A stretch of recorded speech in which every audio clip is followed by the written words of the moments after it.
You have in front of you this beautiful formula that defines the derivative, this central concept of calculus. I will not tire to tell you that.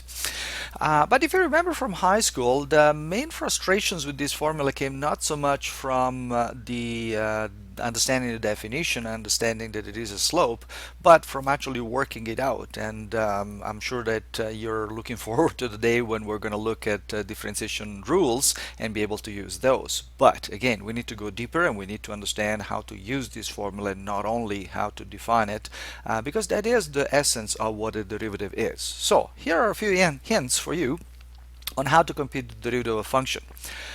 So first of all, what I would recommend is that you compute f of x plus h first. So that's a simple process that requires taking x plus h and inputting it into the formula for f.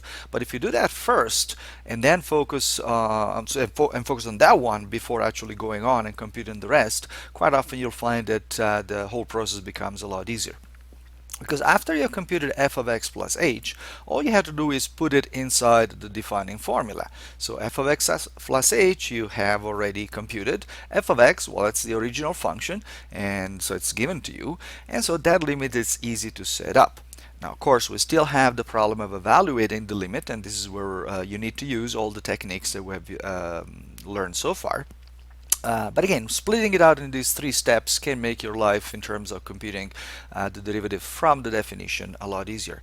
One more thing about the notation or the terminology, I should say. Probably in high school you heard of this process as being called computing the derivative from first principles. That's okay, that's one way to describe it. But I would like to emphasize once again that there are no basic principles involved, no unusual principles anyway, where you just use the formula for the slope of a line and so on. So what we need to focus on the other hand, is the fact that this is the definition. This is what the derivative is. Those differentiation rules we're going to look at later will be just shortcuts to compute and to work out this whole three-step process more quickly. And in fact, get away from computing the limits altogether. But remember that this is what the derivative is, its definition. Now, once we have computed the derivative, we're going to have so much fun that we want to do it again. So what we can do is we can compute the derivative of the derivative, which, as you probably have seen before, is called the second derivative, and it's denoted by either y double prime or f double prime or d squared y by dx squared. Notice that the squares go in different positions on the top and the bottom. Minor notation issue, not a big deal for now, but you might want to keep it in mind for later. And why stop here? What we can do is we can compute the derivative of the second derivative, and of course that's going to be the third derivative. And we're going to denote that by y triple prime or f triple prime or d cubed y by dx cubed. And of course we can keep going, and this is not just a game, as we're going to see later. Computing these higher derivatives, as they're called, is something that turns out to be quite useful and has many applications that we're going to see mostly in the winter term. So what we can do is we can compute the nth derivative. So we're going to compute derivatives n times. And if we do that, of course, we're not going to put a whole bunch of primes there that will become difficult to count. Instead, we're going to use the notation y upper n as if it were a power and an exponent, but in brackets to denote that it is not an exponent.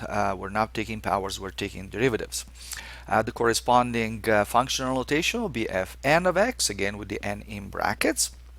And we also have a Leibniz notation of dny by dxn. Again, we're going to use this notation quite often, and at this point I would recommend that you try to compute all these derivatives as they come. But again, I'm not going to ask you to compute the second derivative by using the definition. That would be cruel and unusual punishment, so unless you do something really bad in class, I'm not going to do that.